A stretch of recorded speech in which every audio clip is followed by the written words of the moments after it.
स्वशिष्यसुजुष्टं यतीनां वरिष्ठं गुरूणां दयानन्दरूपं मदाचार्यमीडे सुशास्त्रे चरन्तं सदा सञ्चरन्तं जनान् बोधयन्तं भवादुद्धरन्तं मठां स्थापयन्तं गुरून् पूजयन्तं दयानन्दरूपं मदाचार्यमीडे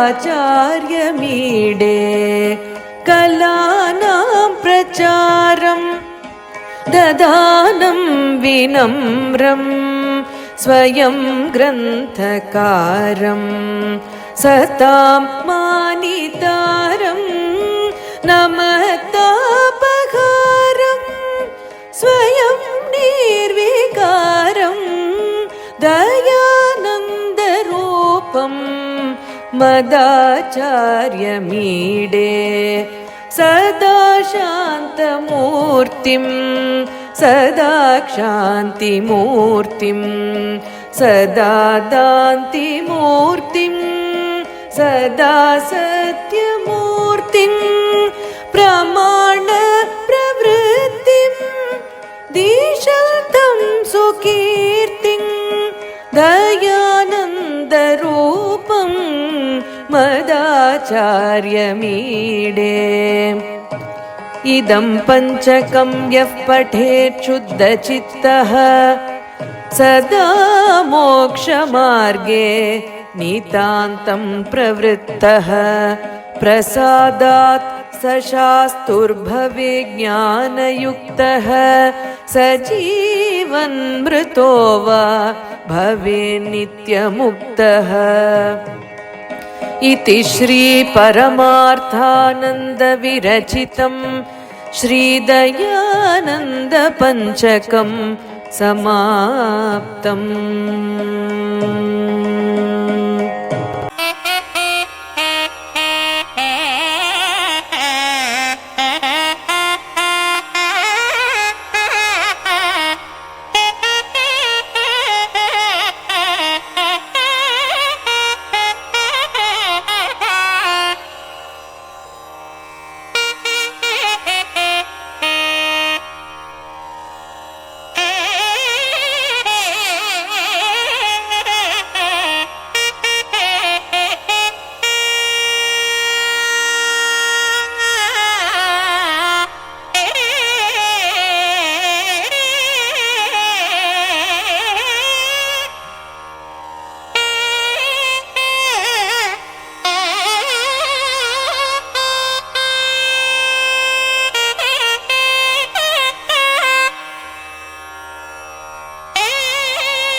ஓம் சீர்வளர் அன்னையே போற்றி.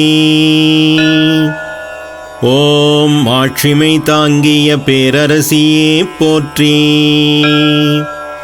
ஓம் சிம்மாசனத்தில் வீற்றிருக்கும் தேவியே போற்றி. ஓம் பேரறிவு தீச்சுடரில் தோன்றியவளே போற்றி. ஓம் தேவர்களின் பணிக்கு துணை புரிபவளே போற்றி.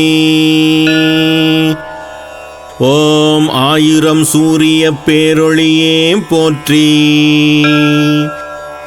ஓம் நாற்கரம் கொண்டவளே போற்றி. ஓம் பற்றெனும் பாசம் அடக்கியவளே போற்றி. ஓம் குரோதம் தணிக்கும் அங்குஷம் கொண்ட கோதையே போற்றி. ஓம் மனோவடிவ கரும்புவில் வரித்தோய் போற்றி. ஓம் ஐந்து தன்மாத்திரை மலர்கணை கொண்டவளே போற்றி. ஓம் அண்டமெங்கும் வியாபித்த செந்நிறத்தாளே போற்றி. ஓம் ஷண்பக அசோக புன்னாக சௌகந்திக மலர்தவளும் கூந்தல் கொண்டவளே போற்றி. ஓம் பத்மராகம் ஒளிரும் மணிமகுடம் சூட்டியவளே போற்றி. ஓம் அஷ்டமி நிலவாம் அழகிய நுதலே போற்றி. ஓம் நிலவின் களங்கம் போல் திருவதனம் திகழும் கஸ்தூரி திலகமே போற்றி.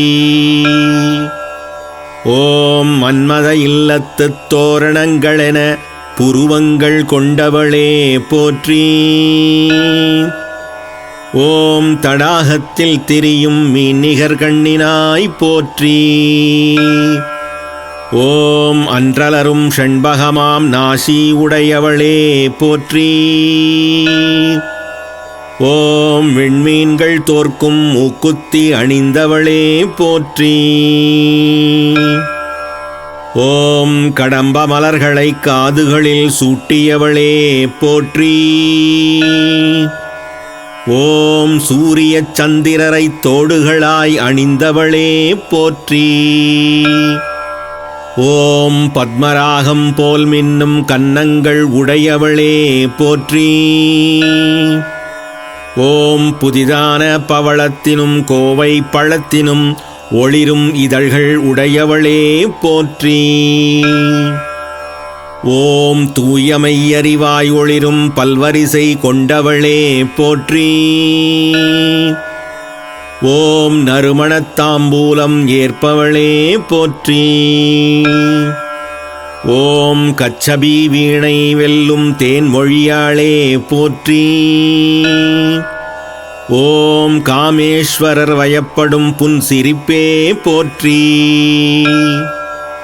ஓம் ஒப்புவமை இல்லா முகவாய் அழகே போற்றி. ஓம் காமேஸ்வரர் சூட்டிய மங்கள நாண் தவழும் திருக்கழுத்து உடையவளே போற்றி. ஓம் தங்கத்தோள்வளை அணிந்தவளே போற்றி. ஓம் அசையும் முத்துரத்தின அட்டிகை அணிந்தவளே போற்றி. ஓம் காமேஸ்வரர் அன்பிற்கு இணையான இரத்தின கலசமாம் திருத்தனங்கள் உடையவளே போற்றி. ஓம் திருநாபி மேல் போந்த ரோமக்கொடியில் விளங்கும் கனியொத்த இரு தனங்கள் உடையவளே போற்றி. ஓம் அக்கொடியின் ஆதாரம் என யூகித்தும் கண்டறியா சிற்றிடை கொண்டவளே போற்றி. ஓம் தனபாரம் தாங்கிடவே அணிந்த முப்பட்டை போல் மும்மடிப்புடை திருவயிறு கொண்டவளே போற்றி. ஓம் செம்பட்டாடை ஒளிரும் இடை கொண்டவளே போற்றி. ஓம் அழகு இரத்தினச் சதங்கை இலங்கும் அரைஞான் பூண்டவளே போற்றி.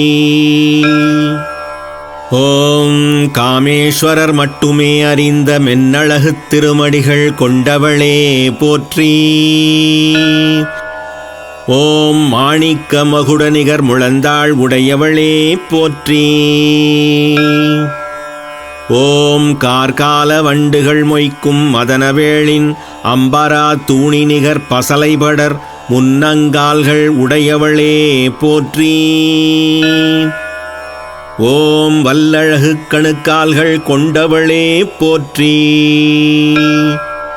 ஓம் ஆமை முதுகை வெல்லும் குவிந்த புறங்கால்கள் உடையவளே போற்றி.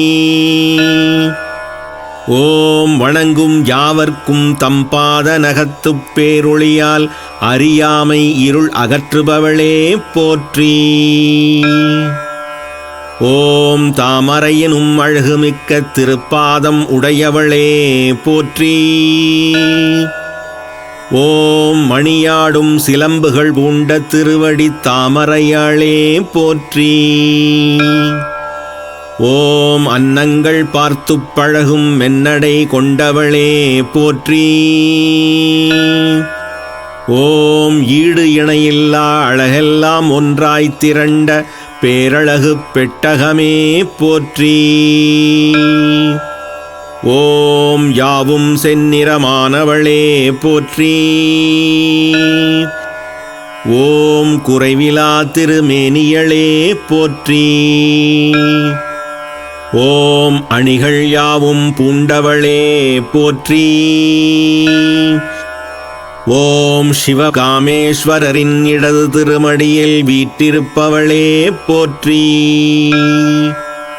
ஓம் சிவவடிவானவளே போற்றி.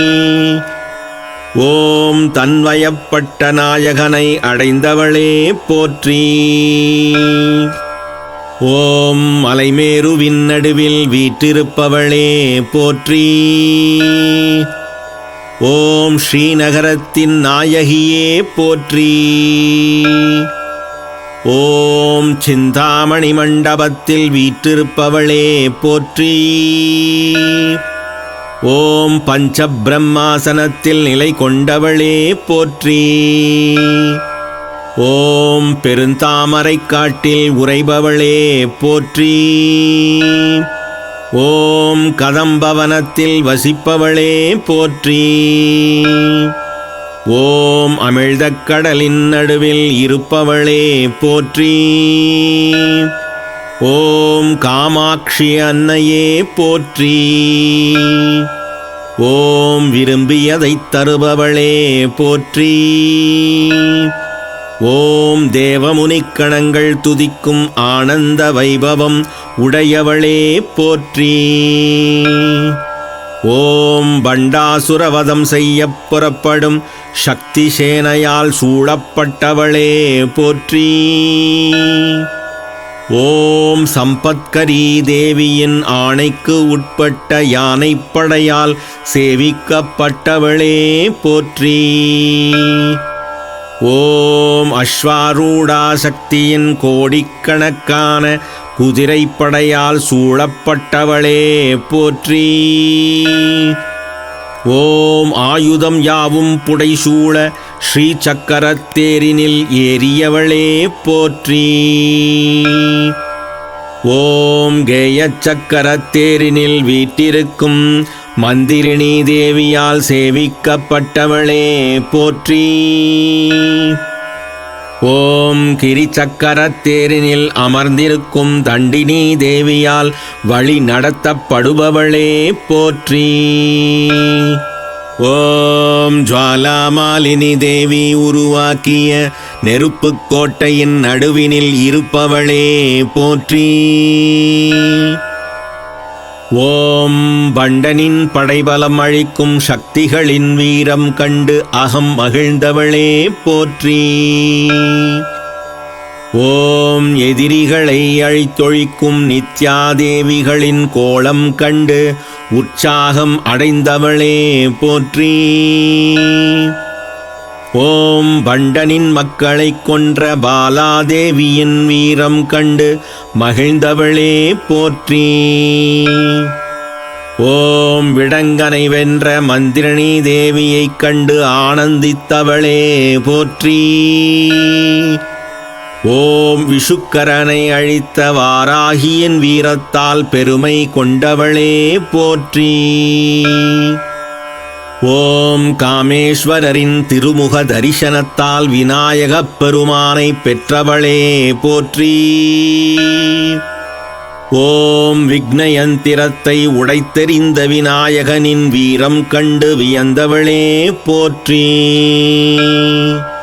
ஓம் பண்டாசுரன் ஏவியதற்கு பதிலாக அத்திர சத்திரங்களை பொழிபவளே போற்றி. ஓம் இரு கை விரல்கள் தோன்றிய தச அவதார திருப்பெருமை கொண்டவளே போற்றி. ஓம் மகா பாசுபத அத்திரம் பொழியும் நெருப்பால் அசுரசேனையை எரித்தவளே போற்றி. ஓம் காமேஸ்வர அத்திரத்தால் பாண்டாசுரனை மாய்த்தவளே போற்றி. ஓம் பிரம்மா விஷ்ணு இந்திரன் முதலான எல்லா தேவர்களாலும் துதிக்கப்பட்டவளே போற்றி. ஓம் சிவனாரின் நெற்றிக்கண் நெருப்பில் சாம்பலான மன்மதனை மீண்டும் உயிர்ப்பித்தவளே போற்றி. ஓம் வாக்பவ கூடத்தின் வடிவான திருமுகம் கொண்டவளே போற்றி. ஓம் கழுத்திலிருந்து இடுப்பு வரை மத்திய கூடத்தின் வடிவானவளே போற்றி. ஓம் இடுப்புக்கு கீழே சக்தி கூட வடிவம் தாங்கியவளே போற்றி. ஓம் மூலமந்திரமயமாய் இருப்பவளே போற்றி. ஓம் மூலமந்திரத்தின் முக்கூடங்களையே சரீரமாகக் கொண்டவளே போற்றி. ஓம் 1000 இதழ் கமலத்தில் வடியும் அமிழ்தினைப் பருகுவதில் மகிழ்பவளே போற்றி. ஓம் குலப்பெருமை காப்பவளே போற்றி. ஓம் குலமாதினை காப்பவளே போற்றி. ஓம் குலம் எனும் முப்பரிமாணத்தில் அறிவுமயமானவளே போற்றி. ஓம் சிவசக்திமயமாயிருப்பவளே போற்றி. ஓம் குலத்தொடு கூடிய வல்லமை பொருந்தியவளே போற்றி. ஓம் குணம் கடந்த அதீத நிலையெய்தியவளே போற்றி. ஓம் எல்லா சமயங்களின் சாரமான அறநெறியாய் திகழ்பவளே போற்றி. ஓம் நல்லொழுக்கம் பேணிடக் கண்ணும் கருத்தும் கொண்டவளே போற்றி. ஓம் மூலாதாரத்தில் நிலைத்தவளே போற்றி. ஓம் பிரம்ம முடிச்சை அவிழ்ப்பவளே போற்றி.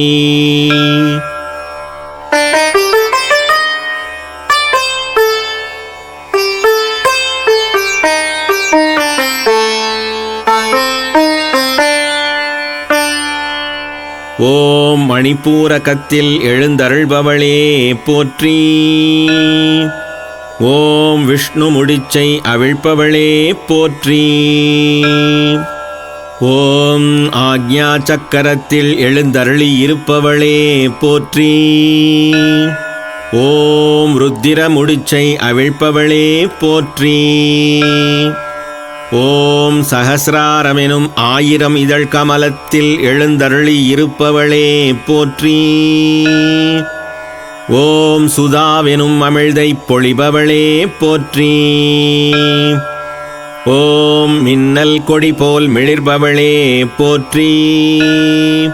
ஓம் ஆராதாரங்களுக்கும் மேல் 7ஆம் ஞான பீட்டத்தில் ஸ்வயஞ்சோதியாய் வீற்றிருப்பவளே போற்றி. ஓம் மகாசக்தியே போற்றி. ஓம் குண்டலினி சக்தியே போற்றி. ஓம் தாமரை இளைநிகர் மெல்லியளே போற்றி. ஓம் பவானியே போற்றி. ஓம் பாவனையால் அடையப் பெறுபவளே போற்றி. ஓம் பிறவிப் பெருவனம் திருத்தும் கோடாரி போன்றவளே போற்றி. ஓம் நல்லோருக்கு இனியவளே போற்றி. ஓம் மங்கள வடிவினளே போற்றி. ஓம் பக்தருக்கு நலன் யாவும் நல்குபவளே போற்றி. ஓம் பக்தியில் பிரியம் கொண்டவளே போற்றி. ஓம் பக்தி நெறியால் அடையப்படுபவளே போற்றி. ஓம் பக்திக்கு வசப்படுபவளே போற்றி. ஓம் அச்சத்தை அகற்றுபவளே போற்றி. ஓம் சாம்பவியே போற்றி. ஓம் சரத்கால நவராத்திரியில் வழிபடப்படுபவளே போற்றி. ஓம் சிவனாரின் துணைவியே போற்றி. ஓம் சுகம் தந்து காப்பவளே போற்றி. ஓம் சங்கரனார் துணைவியே போற்றி. तन्नो दन्तिः प्रचोदयात्। ऐङ्कार ह्रीङ्कार रहस्ययुक्त श्रीङ्कार गुणार्तमहाविभूष्य ओङ्कारमर्मप्रतिपादयिभ्यां नमो नमः। श्रीगुरुपादुकाभ्याम् उग्रं वीरं महाविष्णुं ज्वलन्तं सर्वतोमुखं नृसिंहं भीषणं भद्रं नमाम्यहम्. ஓம் சக்தி சிவசக்தி எல்லாம் அல்ல அன்னை ஆதிபராசக்தி லலிதாம்பிகையுடைய திருவருளிலும் இந்த அனுவாவி புண்ணிய கஷேத்திரத்தில் மலைமேலே குடியிருக்கிற அமுக்குமரன் என்று சொல்லக்கூடிய அனுவாவி சுப்பிரமணிய சுவாமியினுடைய அனுகிரகத்தினாலும் ஓங்கி வெண்முட்ட என்றிருக்கின்ற ஆஞ்சநேய சுவாமியுடைய பேரருளினாலும் இந்த கிராம தேவதையாகிய ஸ்ரீ தர்மராஜ சுவாமியுடைய அனுகிரகத்தினாலும் ஸ்ரீ அன்னை ஆதிபராசக்தி ராமாட்சியத்தினுடைய உத்தரவினாலும் இன்றைய தினம் நம்முடைய லலிதாம்பிகை ஆலயம் 3வது குடமுழுக்கு விழாவினை கண்டிருக்கின்றது. உங்கள் எல்லோருடைய ஒத்துழைப்போடு பங்களிப்போடு இந்த காரியம் சாத்தியமாயிருக்கிறது. 25 ஆண்டுகள் என்பது வெள்ளி விழா என்று சொல்லக்கூடிய வகையில் ஒரு நீண்ட பயணமாக அமைந்திருக்கிறது. எத்தனையோ பக்தர்கள் இந்த ஸ்தலத்திலே நாடி வந்து அவரவர்கள் வேண்டிய பிரார்த்தனையெல்லாம் அன்னையினுடைய கருணையாலே உடனே நிறைவேறி இருக்கின்ற அதிசயங்களை நாம் பார்த்திருக்கின்றோம். அவ்யாஜ கருணாமுக்தயே நமஹா என்று லலிதா சஹஸ்ரநாமம் சொல்வதைப் போல காரணமே இல்லாமல் அருள் புரியக்கூடியவர். நீ இதை செய்தால்தான் நான் உனக்கு அருள் புரிவேன் என்ற கட்டளை ஏதுமின்றி தேடிச் சென்று அவரவர்களுடைய துன்பங்களை துடைக்கக்கூடியவள் அன்னை ஆதிபராசக்தி லலிதாம்பிகை. தெய்வங்களுக்கெல்லாம் தெய்வமாக விளங்கக்கூடியவள் அன்னை ஸ்ரீ லலிதாம்பிகை. ஞான சொருப்பணியாக விளங்கக்கூடியவள் அன்னை ஸ்ரீ லலிதாம்பிகை. நம்முடைய தமிழகத்திலே நிறைய லலிதாம்பிகை ஆலயத்தை பார்க்க முடியாது. பேரளம் என்று சொல்லக்கூடிய காரைக்காலில் அன்னை ஸ்ரீ லலிதாம்பிகையினுடைய ஆலயம் திருவியத்தூர் என்ற ஊரிலே அமைந்திருக்கிறது. சோழவள நாட்டிலே லலிதாம்பிகையுடைய வழிபாடு புகழ்பெற்றதாக இருக்கின்றது. இப்படி லலிதாம்பிகைக்கு என்று அமைந்திருக்கிற ஆலயங்கள் வெகு சிலவே தமிழ்நாட்டிலே இருக்கின்றன. ஆனால் இந்த லலிதாம்பிகை ஆலயமாகப்பட்டது 2000வது ஆண்டு பூஜ்ய ஸ்ரீ தயானந்த சரஸ்வதி சுவாமிஜி அவருடைய அருளாசியோடும் அருட்பெருந்திரு பேரூர் ராமசுவாமி அடிகளார் அவருடைய அருளாசியோடும் எங்களுக்கெல்லாம் மந்திர உபதேசம் செய்து அடியேனையும் அடியேனுடைய வாழ்க்கை துணைவியாரையும் இந்த சந்நியாச வாழ்க்கைக்கு வழிகாட்டிய எங்களுடைய உபதேச குருநாதராகிய பேரூர் மணி குருக்கள் என்று சொன்னால் தெரியாதவர்களே இருக்க முடியாது. பாலசுப்பிரமணிய சிவாச்சாரியார் கௌமார மணி என்ற அவருடைய பெயர், அவருடைய திருவுருவம் இங்கே இருக்கிறது. அவர்கள்தான் லலிதா சஹஸ்ரநாமம்னா என்னென்ன நமக்கு சொல்லிக் கொடுத்தார்கள். கிட்டத்தட்ட 35 ஆண்டுகளுக்கு முன்னாலே இந்த உபதேசத்தை ஆரம்பித்து வைத்தார்கள். அந்த நேரம் கொட்டுப்பட்டாலும் மோதிர கையாலே கொட்டுப்பட வேண்டும் என்பதைப் போல அந்த நேரம் நல்ல நேரமாக அமைந்து அந்த லலிதா சகஸ்ரநாம உபதேசங்கள் எங்களுக்கு ஒரு படமாக வீட்டிலே வைத்து வழிபாடு செய்யும் பொழுது அவர்களே வீட்டிற்கு வந்து அந்த வழிபாட்டை ஆரம்பித்து வைத்தார். பிறகு அந்த படமாக இருந்ததை நாங்கள் ஒரு குடத்திலே ஆவாகனம் செய்து பௌர்ணமி தோறும் பூஜை செய்ய ஆரம்பித்தோம். எங்களை அறியாமலேயே அந்த அம்பிகை இந்த வீட்டிலே குடியிருப்பதைப் போல எங்களுக்கு ஒரு உணர்வு. காலையிலே செய்கின்ற என்ன டிஃபன் செய்கிறோமோ அந்த டிஃபன் அம்பாளுக்கு படைப்போம். இன்பமாயினும் துன்பமாயினும் அந்த அம்பாளுக்கே படைப்போம். அப்படி படமாக இருந்த அந்த அம்பாள் லலிதாம்பிகை ஒரு குடமாக அங்கே கொலுவிருக்க ஆரம்பித்தாள்.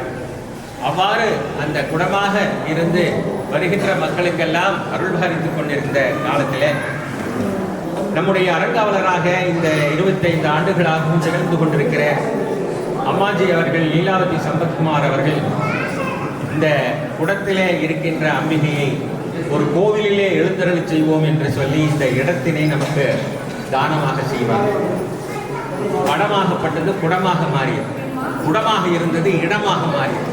அப்படி இந்த இடமாகப்பட்டது அம்மாஜி அவர்களாலே இந்த தானமாக இந்த இடம் கிடைத்த உடனே இந்த இடத்திலே நம்ம ஒரு மடம் நிறுவ வேண்டும் என்று நினைத்தோம். அப்ப என்னாச்சு?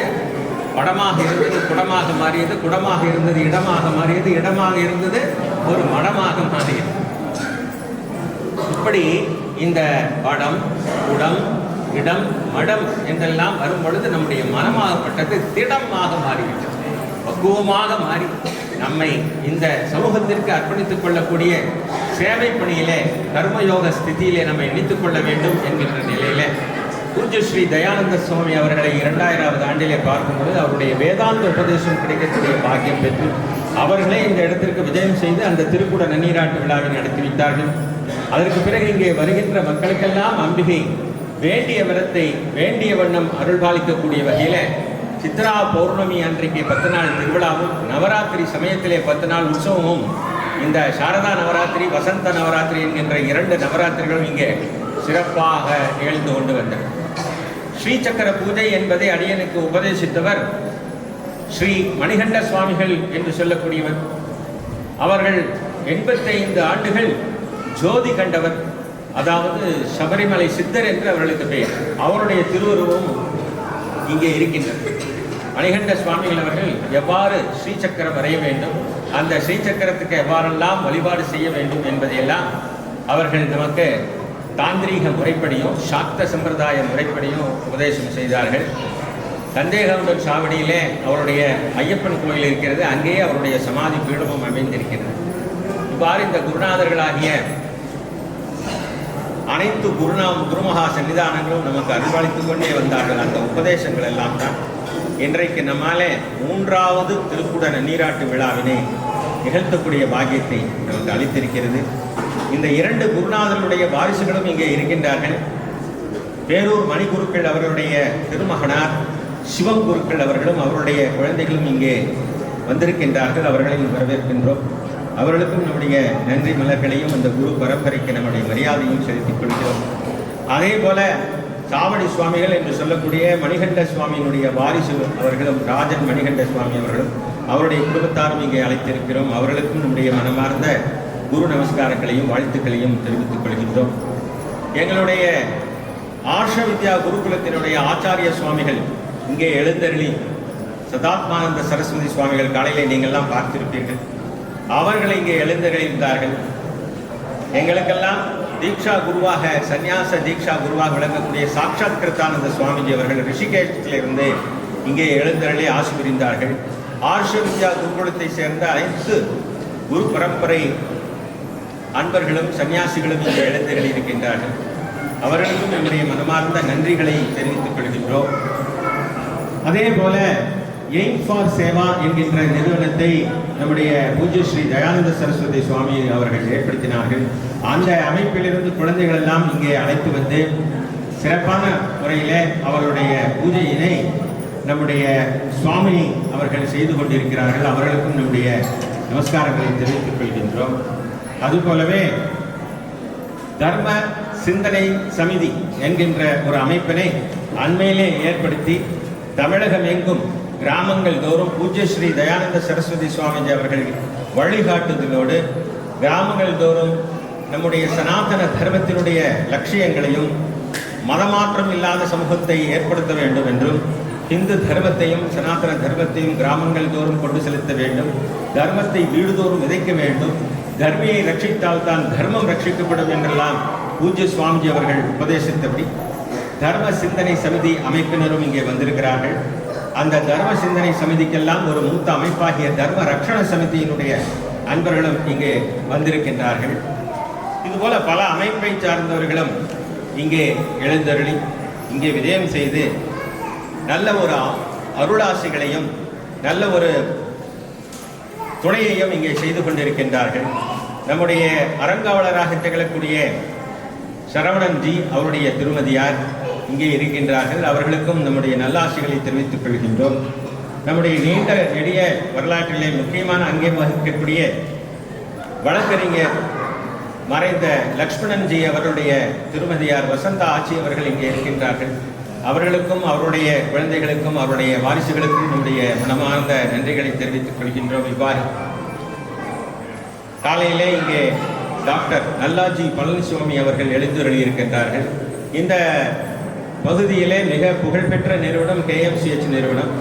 பெரும் சிற்றூராக இருந்தது, இன்றைக்கு பெயர் விளங்குகின்ற நகரமாக மாறியது என்று சொன்னால் அது கோவை மெடிக்கல் சென்டர் மருத்துவ கல்லூரி நம்முடைய பெரியதடாகம் பகுதியிலே கிராமப்புற சேவையை ஆரம்பித்துள்ளது தான் என்று சொன்னால் அது மிக இல்லை. அப்பேற்பட்ட மருத்துவ சேவையை இலவசமாக மிக குறைந்த கட்டணத்தில் வழங்கக்கூடிய டாக்டர் நல்லாஜி பழனிசுவாமி அவர்கள் இங்கே எழுந்தருளி அருளாசித்திருந்தார்கள். அதே போல VKV சுந்தரராஜன் அவர்கள் நிறைய ஆன்மீக பணிகளுக்கெல்லாம் நன்கொடை அளிக்கின்றார்கள். அவர்கள் அந்த ஆன்மீக செல்லலாக திகழ்கின்றார்கள். அவர்களும் இங்கே விஜயம் செய்திருந்தார்கள். அவர்களுக்கும் நம்முடைய மனமார்ந்த நன்றிகளை தெரிவித்துக் கொள்கின்றோம்.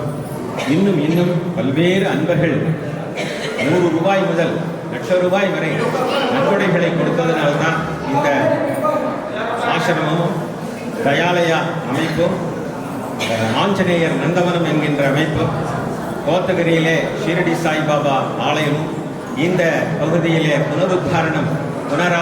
புனருத்தாரணம் பெற்று இன்றைக்கு அருள் புரிந்து கொண்டிருக்கின்ற லக்ஷ்மி திருமகளாக லக்ஷ்மி வடிவமாக தான் இந்த கோயிலில் இருக்கின்றது. ஸ்ரீ சக்கரம்ல ஸ்ரீ என்று சொன்னாலே திருமகள், சக்தி மட்டுமல்ல, துர்கா, லக்ஷ்மி, சரஸ்வதி ஆகிய மூன்றினுடைய வடிவமாக திகழ்வாள் தான் அம்பிகை. ஆகியினால்தான் தனம் தரும் கல்வி தரும் ஒரு நாளும் தளர்வரியா மனம் தரும் என்கிறார் அபிராமபட்டர். தனம் என்றால் லக்ஷ்மி, கல்வி என்றால் சரஸ்வதி, ஒரு நாளும் தளர்வரியா மனம் என்றால் துர்கை. இந்த 3 அம்பிகைகளுடைய ஒரு சேர்ந்த சக்தியாக இருக்கக்கூடிய இந்த அம்பிகை கேட்டவர்களுக்கெல்லாம் வரமளிக்கின்றார். இந்த அம்பிகையினுடைய கரங்களிலே அபயஹஸ்தமும் வரஹஸ்தமும் இருக்காது. எல்லா தெய்வங்களையும் பார்த்தீங்கன்னா அபயஹஸ்தம் இருக்கும், வரஹஸ்தம் இருக்கும். இந்த அம்பிகையிலே அந்த மன்மதனிடமிருந்து பெற்ற காமதகனம் செய்யப்பட்ட கருப்பு வில்லும் மலர்கனையும் தான் அம்பிகை கையில் இருக்கும். பின்னிரு கரங்களிலே பாசமும் அங்குஷமும் இருக்கும். பிறகு எப்படி அவள் அவ்யாஜகர்ணாமூர்த்தி என்கின்ற நாமம் பெறுகிறாள் என்று சொன்னால், விழிக்கே அருளுண்டு அபிராமவல்லிக்கு வேதம் சொன்ன வழிக்கே வழிபட நெஞ்சுண்டு என்று அபிராமபட்டன் சொன்னதை போல அம்பிகையினுடைய திருக்கண்களிலே இருந்துதான் அந்த அருள் சக்தி வருகிறது. அந்த அம்பிகையினுடைய பார்வை நம் மீது பட்டாலே போதும், நம்முடைய நோய்கள் எல்லாம் தீர்ந்துவிடும், குடும்பத்தில் இருக்கிற கஷ்ட நஷ்டங்கள் எல்லாம் தீர்ந்துவிடும். திருமணம் போன்ற சுப காரியங்கள் நிகழாதவர்களுக்கு திருமணம் நடக்கும், நல்ல மழை பொழியும், நல்ல விவசாயம் செழிக்கும். எங்கே கோரக்ஷணம் செய்யப்படுகிறதோ அங்கே அதர்மம் அழிந்து தர்மம் சிறக்கும். எங்கே பசுக்கள் துன்பப்படுகின்றதோ அங்கெல்லாம் வறுமையும் துன்பங்களும் நிறையும், நோய்களும் நிறையும். நம்முடைய பெரியதடாகம் லலிதாம்பிகை அம்மன் கோயிலில் கோஷாலை இருக்கிறது. பால் வியாபாரத்துக்காக இல்லை, பசுக்களை ரட்சணம் செய்ய வேண்டும். நிறைய பசுக்கள் கறக்காது, ஆனாலும் அவற்றை நாம் ரட்சணம் செய்கின்றோம். அதாவது அவர்களுக்கு வேண்டிய உணவையும் மருந்து போன்ற பொருளையும் அளித்து அவர்களை காப்பாற்றுகிறோம். அந்த பசுக்களை நாம் போற்றி காப்பாற்றுவதன் ஒரு முக்கியத்துவத்தை சொல்வதை முன்னிட்டு நம்முடைய ஆலயத்திலே பிரதட்சணம் வந்தால் அங்கே நீங்கள் பார்ப்பது வசிஷ்டர் நந்தினிக்கு பூஜை செய்து கொண்டிருக்கிற காட்சியை பார்ப்பீர்கள். அவர் நவரத்னத்தினாலே அர்ச்சனை செய்கின்றார். அம்பிகைக்கு ராஜராஜார்ச்சிதாயை நமகா, முனி அர்ச்சிதாயை நமகா என்றெல்லாம் பெயர் இருக்கிறது. அப்படிப்பட்ட அந்த நவரத்தின கோட்டையிலே திகழ்கின்ற அந்த அம்பிகைக்கு வசிஷ்டர் நவரத்தினங்களினாலே அர்ச்சனை செய்கின்ற காட்சியை பார்க்கின்றீர்கள். நம்முடைய தசமகா வித்யா தேவிகளை எல்லாம் இந்த ஸ்தானத்திலே புடைப்பு சிற்பங்களாக அமைத்திருக்கின்றோம். ஹயக்ரீவர் அகஸ்தியருக்கு லலிதா சஹஸ்ரநாமத்தை உபதேசம் செய்கின்ற காட்சியும் வைத்திருக்கின்றோம். கற்கோயிலாக விளங்குகின்ற இந்த கல்கார கோயிலுக்கு துவஜஸ்தம்பமும் கல்லிலேயே அமைந்திருப்பது, கொடிமரமும் கல்லிலேயே அமைந்திருப்பது என்பது விசேஷம். இப்படிப்பட்ட பொருள் செலவாக மட்டும் இல்லாமல் நம்முடைய வாழ்க்கையினுடைய 35 ஆண்டு காலமாகிய தவத்தை, அந்த தவத்தினுடைய பயனையும் இந்த ஆலயத்துக்கு அர்ப்பணித்து என்ன புண்ணியம் செய்தோமோ என்ன பேர் பெற்றோமோ என்று நாம் எல்லாம் கலங்குகிற அளவிற்கு அம்பிகையினுடைய அருளாசி பொங்கி வந்து கொண்டிருக்கிற இந்த நல்ல நேரத்தில் இதுவரை நம்முடைய லலிதாம்பிகை அறக்கட்டளையில் உள்ள டாக்குமெண்ட் பதிவு பத்திரத்தில் ஒரு முக்கியமான அம்சம் இருந்தது. பூர்வாசிரமத்தில் ஜெகநாத சுவாமி என்ற பெயரோடு இந்த உபாசனையை செய்து இந்த ஆலயத்தை ஏற்படுத்தி இந்த அறக்கட்டளையை நாம் அமைத்தோம். அதற்கு பிறகு ஜெகதாத்மானந்த சரஸ்வதி என்ற பூஜ்ய ஸ்ரீ தயானந்த சரஸ்வதி சுவாமி அவருடைய பரம்பரையிலே நாமம் பெற்று புனர்நாமம் பெற்று இன்றைக்கு நம்ம இந்த பணியாற்றி கொண்டிருக்கிறோம். ஆனால் நம்முடைய டாக்குமெண்ட்டில் பதிவில் என்னுடைய ஆயுள் காலத்திற்கு பிறகு என்னுடைய மகனோ அல்லது மகளோ இந்த ஆலயத்தை நிர்வகிப்பார்கள் என்று ஒரு கிளாஸ் 8 என்று சொல்லக்கூடிய ஒரு பதிவு இருந்தது. அந்த பதிவினை சமீபத்திலே மாற்றி எனக்கோ என்னுடைய வாரிசுகளுக்கோ என்னுடைய பரம்பரைக்கோ இந்த ஆலயத்தில் எந்த விதமான உரிமையும் கிடையாது என்று அதை விட்டு விலகி இதனுடைய நிர்வாக பொறுப்பை ஆயுள் பரியந்தம் நிர்வாகிப்பதோடு மட்டும் அடியனுடைய பொறுப்பு இருக்கும். அதற்கு பிறகு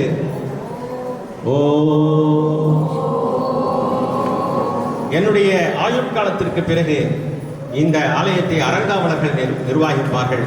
ஆகவே இந்த நல்ல நாளிலே, இந்த நல்ல நேரத்திலே, நல்ல முகூர்த்தத்திலே இந்த ஆலயத்தை உலக மக்களுக்கு அர்ப்பணிக்கக்கூடிய அர்ப்பணிப்பை இந்த சமயத்திலே நாம் செய்வதிலே பிறகு அந்த அர்ப்பணிப்பிற்கான பத்திரத்தை அறங்காவலர்களிடம் நாம் ஒப்படைக்கின்றோம்.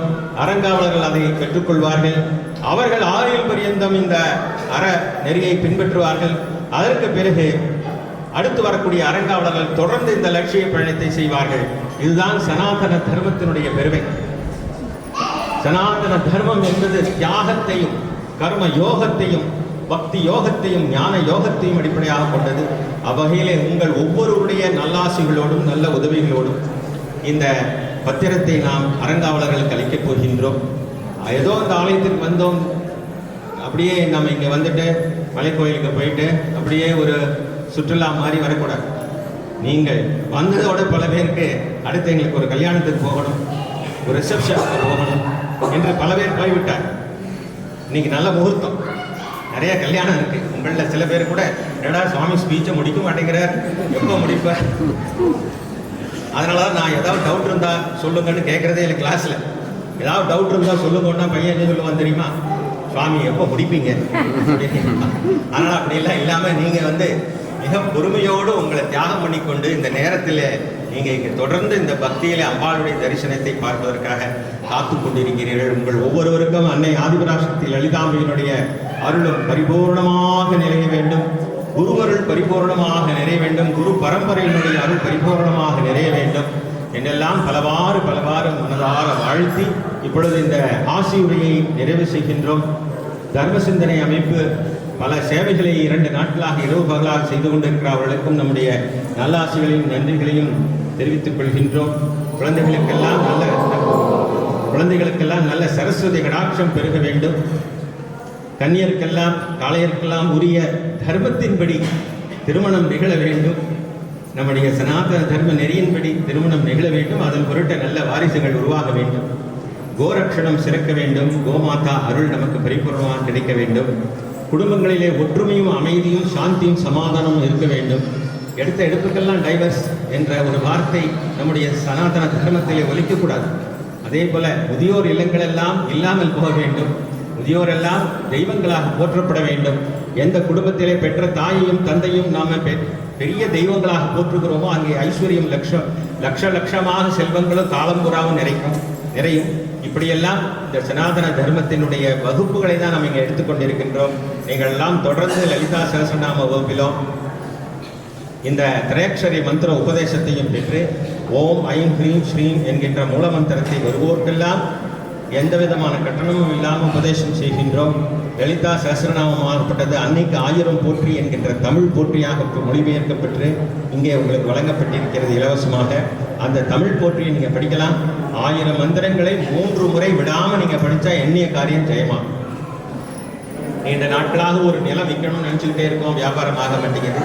குழந்தைக்கு திருமணம் நடக்கணும்னு நினைக்கிறோம், அது நடக்க மாட்டேங்குது. பணம் ஏதோ வரணும், வரமாட்டேங்குது. இப்படி தடையாக இருக்கக்கூடிய காரியங்களுக்கெல்லாம் அம்பிகைக்கு முடியாத மாலை சாற்றி இந்த லலிதா சஹஸ்ரநாமத்தை 3 தடவை படித்தா போதும். ஒரே சிட்டிங்கில் படிக்கணும். ஒரே சிட்டிங்கில் 3 தடவை படித்தா போதும். இந்த ஆலயத்தில் வந்து படிக்கலாம், வீட்டில் படிக்கலாம், அன்னைக்கு 1000 போற்றியாக படிக்கலாம். இப்படி படித்தால் அந்த எண்ணிய காரியம் ஜெயமாகும். இப்படியெல்லாம் இந்த அம்பிகையினுடைய அருளை போற்றிக்கொண்டே இருக்கலாம். ஒவ்வொரு வெள்ளிக்கிழமையும் சிறப்பு அபிஷேகம் நடக்கும். நீங்கள் வந்து இந்த வழிபாட்டில் கலந்து கொள்ளலாம். இன்னும் உங்களை சார்ந்தவர்களுக்கு சொல்லி இந்த ஆலயத்தில் நடக்கக்கூடிய அனைத்து சிறப்பு வழிபாடுகளிலும் தொடர்ந்து 48 நாட்கள் மண்டல அபிஷேகத்தில் கலந்து கொள்வதும் சிறப்பாகும். 48 நாள்கள், சில கோயிலில் 10 நாளில் முடிச்சிருவாங்க, 12 நாளில் முடிச்சிருவாங்க. நம்ம கோயிலில் 48 நாள், இன்று முதல் 48 நாள் தொடர்ந்து மண்டலாபிஷேகங்களும் யாகங்களும் யஜ்ஞங்களும் வேத வைதிக தர்ம நெறியின்படி நடந்து கொண்டே இருக்கும். இந்த ஆலயம் ஆகம விதிப்படி அமைக்கப்பட்டிருக்கிறது. ஆகம சாஸ்திர விதிகளின்படி சிவாச்சாரியார் அவர்களுடைய வழிகாட்டுதலின்படி தான் இந்த ஆலயம் நடக்கும். இனியும் தொடர்ந்து நடக்கும். இந்த தர்மம் செழிக்க வேண்டும், ஓங்க வேண்டும் என்று எல்லாம் உள்ள அன்னை லலிதாம்பிகை பிரார்த்தனை செய்து கொண்டு இப்பொழுது இந்த ஆலயத்தினுடைய பொறுப்பை அறங்காவலர்கள் ஏற்றுக்கொள்கிற நிகழ்ச்சி. இந்த ஆலயத்தை உலக பொதுமக்களுக்கு சமர்ப்பணம் செய்கின்றோம்.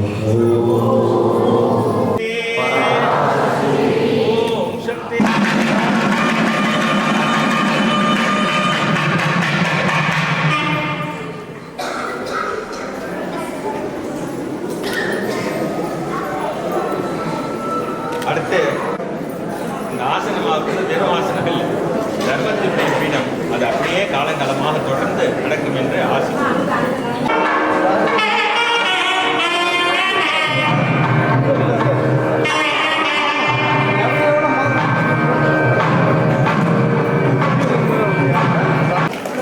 ஓம் சக்தி டாக்டர் அரவிந்தன் அவர்களுக்கு எங்களுடைய வாழ்த்துக்களை தெரிவித்துள்ளேன். Dr. Aravindan was a student in our value education program 20 years back. After studying our course in value education, as per his opinion, his life has turned into a positive. According to him, after learning this value education, his life has turned and he started following dharma.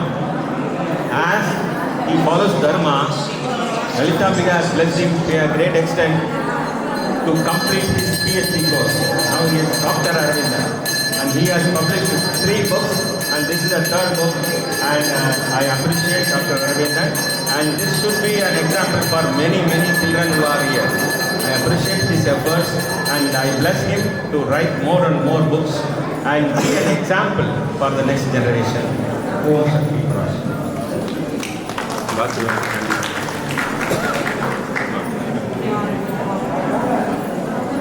அரவிந்தனுடைய அம்மா அவர்கள் ஒரு வார்த்தை பேசணுமா? இங்கே வந்திருக்கிற எல்லாத்துக்கும் வணக்கங்க. நான் பெரிய பணக்காரலாம் கிடையாதுங்க, ரொம்ப ஏழை தான். எனக்கு 2 குழந்தைங்க. இங்கே 5 வயசுல இங்கே வந்தது அரவிந்து. நல்ல ஒழுக்கம், பெரியவங்களை மதிக்கிற பண்பு, சாமி மேல உள்ள பக்தி எல்லாமே அவனுக்கு கிடைச்சது. இந்த கோயிலும் இந்த லலிதாம்பிகை அம்மாவும் இருக்கிறவங்க தான். அவங்களுக்கு எல்லாத்துக்கும் நீங்கள் வந்து எல்லாம் கேட்டதுக்கு பொறுமை நன்றி.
பேரூர் உறைவாய் பட்டி பெருமான் பிறவாரியானே பாரூர் பலரும் பரவப்படுவாய் பாசூரம்மானே முக்தி நெறி அறியாத மூர்க்கருள் முயல் வேலை பக்தி நெறி அறிவித்து பல வினைகள் பாரும் வண்ணம் சித்தமரம் அறிவித்து சிவமாக்கி எனையாண்ட அத்தன் என கருளியவா ஆர் பெறுவார் அச்சோவே கற்றவர் விழுங்கும் கற்பகக்கணியை கரையிலா கருணை மாகடலை மற்றவர் அறியா மாணிக்கமலையை மதிப்பவர் மணமணி விளக்கை செற்றவர் குரங்கள் செற்றயம் சிவனை திருவிழி மிழனை வீற்றிருந்த கொற்றவன் தன்னை கண்டு கண்டு உள்ளம் குளிர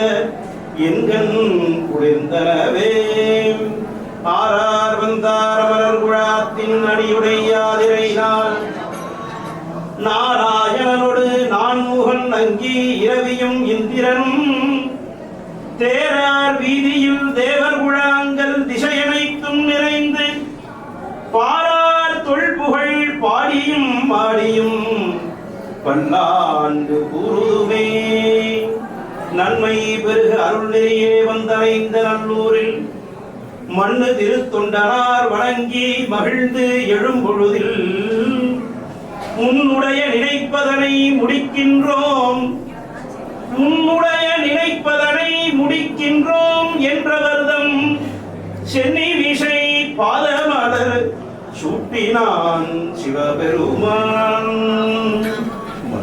சகல செல்வங்களு தரும் இமயகிரிராஜதனையை மகாதேவி நின்ன சத்தியமாய் நித்தியம் உள்ளத்தில் துதிக்கும் உத்தமக்கிறங்கி மிக்கவும் அகிலமதில் நோயின்மை கல்வி தனம் தானியம் அழகு புகழ் பெருமை இளமை அறிவு சந்தானம் வழிதுணிவு வாழ்நாள் வெற்றி அபிராமி உமையே 16 செல்வங்களும் தந்து அருள்வாயே காத்தாரை எங்கள் அபிராம வள்ளியை மண்டமெல்லாம் பூத்தாரை மாதுளம் பூடிரத்தாரை புவியரங்க காத்தாரை அங்கையில் பாசாங்குஷமும் கரும்பு விள்ளும் சேர்த்தாரை முக்கண்ணியை தொழுவார்க்கு ஒரு தீங்கு இல்லையே தீரா பிணி தீர ஜீவாத்தும ஞான பூராட்சியதான ஓர்வாக்கருள்வாயே பாரோக்கிரை சேயே பாராகிரிராஜ பேரார் பெரியோனே பெரூர் பெருமாளே தீரா பிணி தீர ஓர்வாக்கருள்வாயே மாவரை முனிவர் வாழ்க மரகதவண்டியோடும் மாவடி புலவர் போற்றும் பட்டி நாயகனார் வாழ்க காமரு வெள்ளி மன்றுள் கண்ணுதல் நடனம் வாழ்க ஓமனு நீதி வாழ்க குவலயம் முழுதும் வாழ்க நம பார்வதி பதயே சிவனே போற்றி லலிதா திரிபுர சுந்தரி திருவடிகள் सर्वे जना सुखिनो भवन्तु समस्त सन्मङ्गलानि सन्तु अयं धर्मः उत्तरोत्तराभिवृद्धिरस्तु सर्वं श्री महादेवी ललिता त्रिपुर सुन्दरी दिव्य चरणारविन्दार्पणमस्तु ओम